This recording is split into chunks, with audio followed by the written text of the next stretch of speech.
ఈరోజు 25th June 2024 post market analysis. Nifty 50 23,721లో close అయింది.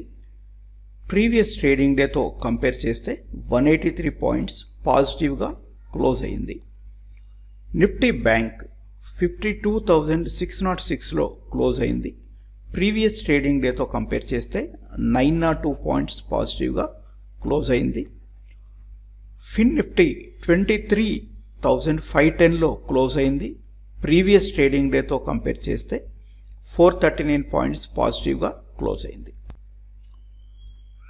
ఓపెన్ ఇంట్రెస్ట్ చూసినట్లయితే నిఫ్టీ 24,000 స్ట్రైక్ ప్రైస్ దగ్గర కాల్ రైటింగ్ ఎక్కువగా జరిగింది.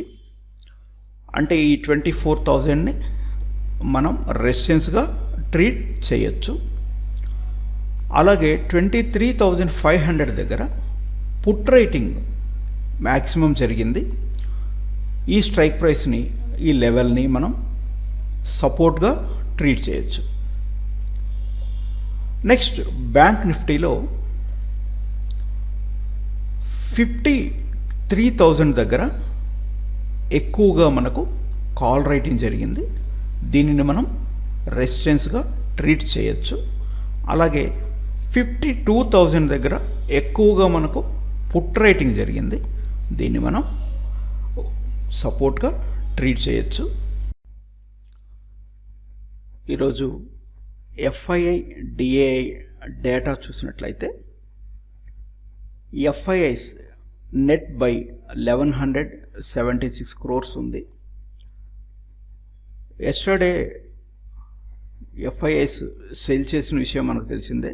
654 crores సెల్ చేశారు. బట్ ఈరోజు మాత్రం అగ్రెసివ్గానే బై చేశారు. అలాగే డిఐఎస్ వచ్చేసరికి ఈరోజు 150 crores నెట్ సెల్ చేశారు. ప్రీవియస్ డేతో కంపేర్ చేసుకుంటే డిఐఎస్ నెట్ సెల్ తక్కువ ఉన్నట్లే. నిన్న వచ్చేసరికి మనకు 820 crores నియర్లీ వాళ్ళు సేల్ చేయడం జరిగింది. ఇది వచ్చేసరికి FII DI data analysis.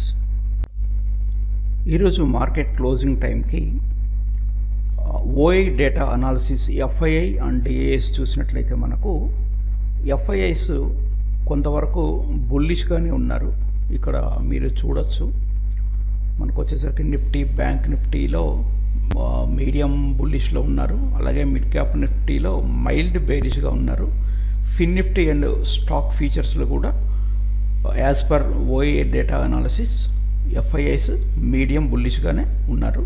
Next call options, index ఆప్షన్స్లో కాల్ ఆప్షన్స్, పుట్ ఆప్షన్స్కి వచ్చేసరికి ఇటు వాళ్ళు జనరల్గా ఏం చేస్తారంటే కాల్ రైటింగ్స్ హెవీగానే చేస్తారు రెసిస్టెన్స్ లెవెల్స్లో. అలాగే పుట్ రైటింగ్స్ కూడా హెవీగానే చేస్తూ ఉంటారు. కాబట్టి ఇది మనం అనాలిసిస్ చేయాల్సినంత అవసరం ఏమీ లేదు. మేజర్గా అయితే మాత్రం ఈరోజు క్లోజింగ్ టైం వరకు కూడా వీళ్ళు మీడియం బుల్లిష్లోనే ఉన్నారు. డిఐఎస్ వచ్చేసరికి కంప్లీట్గా బేరిష్ మూడ్లోనే ఉన్నారు. సో దీన్ని బేస్ చేసుకొని రేపటి మార్కెట్ కన్సాలిడేషన్లో ఉండొచ్చు అని నా ఒపీనియన్.